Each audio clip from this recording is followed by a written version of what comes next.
नमस्कार दोस्तों, basic shortcut में आपका स्वागत है। तो आज हम सर्ड्स और इंडीज़ जिसको हम लोग घात और करने कहते हैं, उनके बेसिक्स कुछ करेंगे। फिर आने वाली वीडियोज़ में इन दोनों टॉपिक से जुड़े हुए जो क्वेश्चंस हैं, जो ट्रिक हैं, जो शॉर्टकट हैं, वो डिस्कस करेंगे। ठीक है? तो आइए शुरू करते हैं। मान लीजिए अगर हमें कोई कहे कि आप लोगों ने y को 4 बार गुना करना है, हम लोग उसको लिख सकते हैं ना y into y into y into y. ठीक है? इसको लिख सकते हैं ऐसे y का 4। y का 4 मतलब y 4 बार है। इसको हम लोग क्या बोलेंगे, y की पावर 4। ठीक है? 4 क्या शो कर रहा है, 4 ये शो कर रहा है कि y जो है कितनी बार है, y की जो एग्जिस्टेंस है, y कितनी बार लिखा जाएगा, कितनी बार समझा जाएगा। ठीक है? मान लीजिए किसी ने कह दिया कि x की पावर 5, इसका मतलब क्या हुआ कि x जो है ये 5 बार मल्टीप्लाई हो रहा है। x क्या है, 5 बार मल्टीप्लाई हो रहा है, 5 बार मल्टीप्लाई हो रहा है। ठीक है? तो ये जो 4 है, ये 5 है, ये क्या है, इसको बोलते हैं हम लोग इंडिसेस। क्या बोलते हैं, इंडिसेस, पावर, जैसे मर्जी आप लोग इसको बोल सकते हैं। इनसे जुड़े हुए कुछ रूल्स हैं जो हमें पता होने चाहिए। जैसे रूल नंबर 1 है, अगर हमें कह दिया हो a की m इंटू a की n, इसका मतलब ये यहाँ पे दो चीज़ें गौर करने वाली हैं। जो a है इसको बोलेंगे हम लोग बेस, जो m और n है ये दोनों क्या होंगे, इंटीजर नंबर होंगे, और ये दोनों के दोनों को हम लोग बोलेंगे इंडिसेस। ठीक है? तो अगर हमें ऐसे दिया हो जिसमें दोनों के बेस सेम है, तो हम लोग क्या कर सकते हैं, इसको बेस सेम है तो बेस कॉमन लिख लिया, और पावर दोनों को हम लोग ऐड करके लिख सकते हैं। फॉर एग्जांपल हमें कह दिया कि 2 की पावर 3 इंटू 2 की पावर 4, हम लोग क्या करके लिखेंगे इसको कि 2 की पावर 7। 7 कैसे, 3 + 4 7 आ जाएगा हमारा। ठीक है? रूल नंबर 2 है कि मान लीजिए किसी ने कह दिया वैसे a की पावर m ओवर n, इसका मतलब क्या है पहले वो समझ लीजिए। इसका मतलब ये हुआ a की जो पावर m है वो n टाइम है।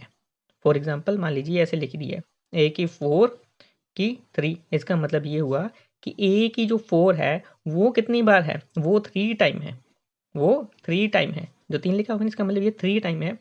अब 3 टाइम होने का मतलब क्या, यहाँ पे देखिए बेस सेम हो गया। जो पिछली ट्रिक के हिसाब से क्या था, बेस कॉमन है तो हम लोग पावर को क्या कर लेते हैं, ऐड। जब 4 + 4 + 4 करेंगे तो ये क्या हो गया, 12। इसका मतलब इस स्टेप को हम लोग डायरेक्ट क्या लिख सकते हैं कि a की power 4 into 3, that means a की पावर 12 आ गया। ओके, आई होप आपको ये ट्रिक समझ में आ गई है। तो रूल नंबर 3, मान लीजिए नंबर ऐसे दे दिए a की पावर m ओवर a की पावर n।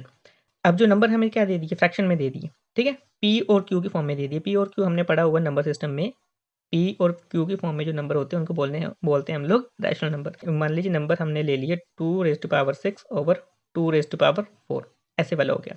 हम लोग इसको लिखेंगे 2⁻6 इंटू 2⁻4 माइनस, इसका मतलब बेस सेम हो गए तो हम लोग दोनों को क्या कर सकते हैं, ऐड। तो 6 - 4, इसका मतलब 2⁻2, और आंसर क्या आ गया, 4।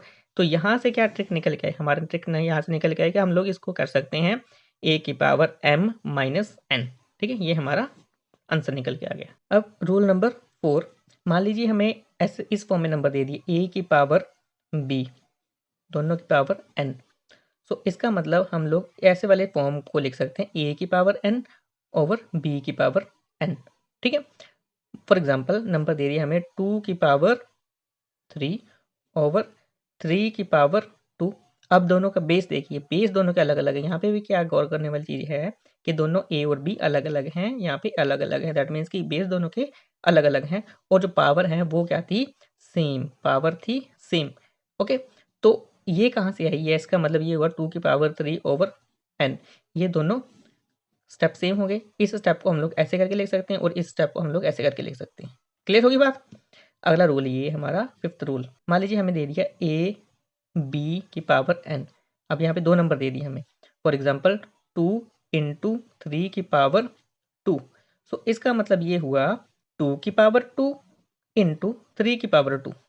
ठीक है? हम लोगों ने क्या किया, पावर को ऐड नहीं किया, ना ही नंबर्स को ऐड किया था, चाहे इनकी पावर सेम है। तो ये इन दोनों की पावर अलग अलग करके लिखनी पड़ेगी हम लोगों को। जो लास्ट रूल है इसके रिगार्डिंग, जिसको हम लोगों को ध्यान में रखना पड़ेगा, वो है a की पावर 0। ये क्या होगा, a की पावर 0 दैट मीन्स 1। इसका मतलब डायरेक्ट ये निकल के आया कि कोई भी इंटीजर नंबर दिया हो, मान लीजिए 2 दिया हुआ, 2 की पावर 0 है, इसका रिजल्ट क्या आएगा, 1। और कोई भी बड़ा, जितनी मर्जी बड़ा नंबर दिया गया हो, उसकी पावर क्या लिखी हुई है 0, उसका रिजल्ट भी क्या आएगा 1। सो हमें ये पॉइंट बड़ा इंपॉर्टेंट है, हमें याद रखना पड़ेगा कि अगर कोई नंबर ऐसा दिया गया हो जिसकी पावर 0 है तो उसका रिजल्ट क्या निकल के आएगा 1 ही निकल के आएगा हमेशा। ओके, तो ये सारे थे इंडिसेस, ये बेसिक इंडिसेस के 6 रूल्स हैं जिनको हमें क्वेश्चन सॉल्व करने के लिए ध्यान में रखना होगा। ठीक है, आगे हम लोग करते हैं सर्ट्स। अगर हम लोग सर्ट्स की डेफिनेशन देखें तो सर्ट की डेफिनेशन क्या कहती है कि ऐसे अर्थमेटिक नंबर जिनकी वैल्यू डायरेक्टली या एग्जैक्टली हम लोग फाइंड आउट नहीं कर सकते हैं उनको बोलते हैं हम लोग सर्ट्स या irrational number.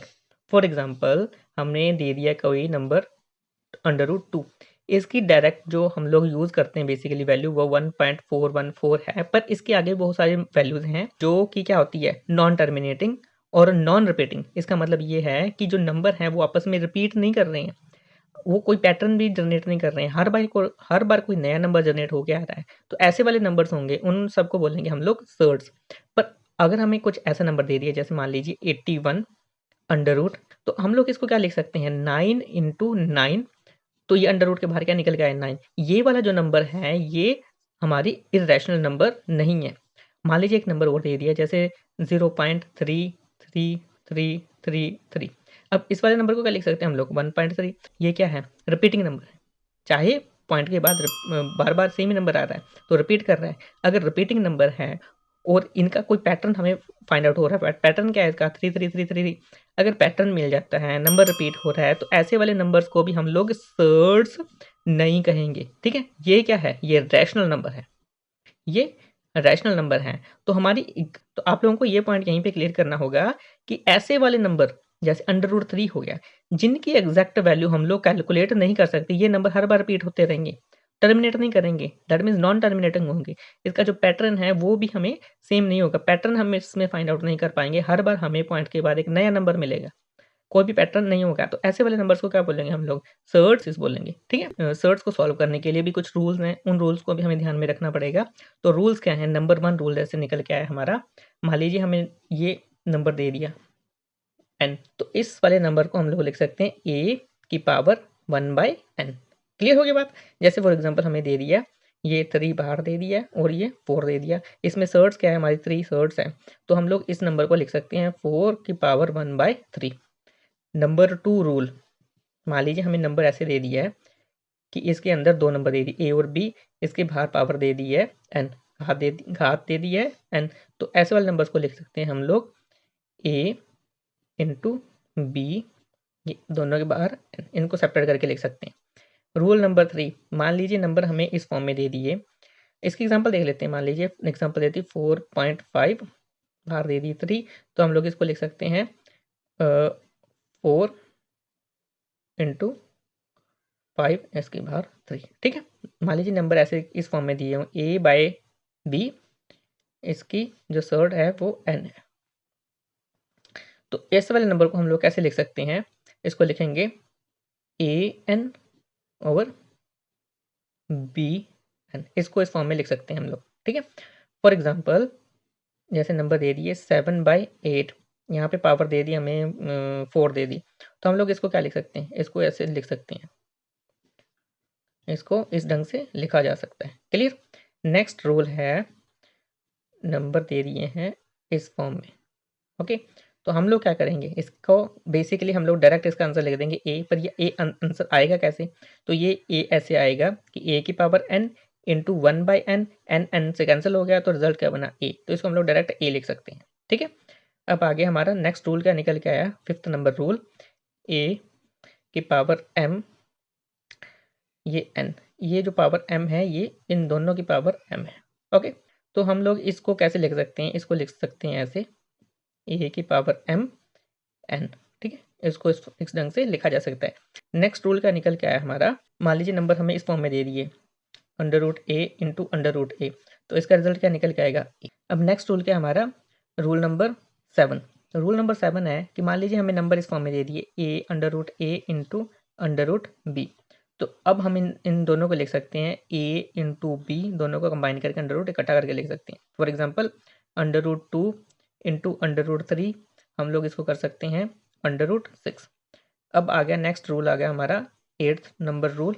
8th number rule ये कह रहा है कि मान लीजिए हमारे पास नंबर इस फॉर्म में दे दिए जैसे a² इंटू बी इसका अंडर रूट दे दिया है। तो हम लोग क्या कर सकते हैं, इस अंडर रूट ए से एक ए बाहर निकल के आ जाएगा, एक ए बाहर निकल के आ गया और अंदर क्या रहेगा, सिर्फ बी रह गया। ठीक है, नेक्स्ट आ गया हमारा रूल नंबर 9। रूल नंबर 9 हमारा मान लीजिए ये वाला, under root A plus under root B का स्क्वायर। अब ये फॉर्मूला निकलेगा ए स्क्वायर प्लस बी स्क्वायर के हिसाब से खुलेगा फॉर्मूला। तो हम लोग कह सकते हैं जैसे A plus B plus 2 under root A B, ये हमारा अंदर निकल के आएगा। ए के स्क्वायर करेंगे तो ए निकल आएगा ना बाहर। ठीक है, अब बी अंडर रूट बी का स्क्वायर करेंगे, स्क्वायर और अंडर रूट दोनों कैंसिल हो जाएंगे, ए और बी निकल के आ जाएगा दोनों का। ठीक है, नेक्स्ट हमारा मान लीजिए एस फॉर्म में दे दिए, A under root minus B का अंडर रूट बी जैसे बोल सकते हैं। तो हम लोग इसको लिखेंगे A plus B minus 2 A B, ये दोनों अंडर रूट में चले जाएंगे। तो एक लास्ट हम लोग लिख देते हैं, मान लीजिए हमें रूल इस फॉर्म में दे दिए कि under root A plus under root B into under root A minus under root B. ठीक है, तो इनको क्या लिख सकते हैं, इनको ऐसे लिख सकते हैं ए माइनस बी करके लिख सकते हैं हम लोग। ओके, ए माइनस बी। अब आप लोगों को कुछ मैं नंबर्स बता देता हूँ क्यों इसको सर्ड्स क्यों कहते हैं। जैसे मैंने नंबर निकाल लिए, जैसे अंडर रूट 2 है, इसकी एग्जैक्ट वैल्यू हम लोग नहीं निकाल सकते। क्यों? क्योंकि पॉइंट के बाद 4 नंबर फिर चेंज कर गया, 1 फिर चेंज कर गया, 4 फिर 2 फिर 1, तो ये पैटर्न नहीं बन रहा है इसमें। ठीक है, जैसे 3 है, ये भी हमारा सर्ड्स है, इसको लिखेंगे जैसे 1.732051 सो ऑन चलता रहेगा, ये भी रिपीट नहीं कर रहा है। जैसे एक 7 आ गई, जो वैल्यूज़ मुझे डायरेक्ट कुछ याद हैं वो मैं आपसे शेयर कर रहा हूँ। 2.6457 आगे फिर रिपीट करती रहेगी ये। तो ऐसे वाले नंबर्स को बोलते हैं हम लोग सर्ड्स, जिनमें नंबर तो पीछे जिसमें नंबर रिपीट कोई भी नहीं कर रहा है, ना ही टर्मिनेट कर रहा है। जैसे इसका मतलब नॉन टर्मिनेटिंग, नॉन रिपीटिंग। ठीक है, ऐसे वाले नंबर हों तो उनको क्या बोलते हैं हम लोग, सर्ड्स बोलते हैं। ओके, तो सर्ड्स और इंडिसेस के बेसिक रूल्स मैंने इंट्रोडक्शन आपको दे दी है। आने वाली वीडियोस में इन सर्ड्स के रूल्स और इंडिसेस के रूल्स जो मैंने इस वीडियो में किए हैं, इन रूल्स को यूज़ करके आने वाली वीडियोस में हम लोग इसकी शॉर्ट ट्रिक देखेंगे, इसके क्वेश्चन भी कुछ सॉल्व करेंगे। ठीक है, तो फिलहाल इस वीडियो में इतना ही। नेक्स्ट वीडियो मिलते हैं नई ट्रिक के साथ। Till then stay fit, stay healthy. Okay, bye, good night.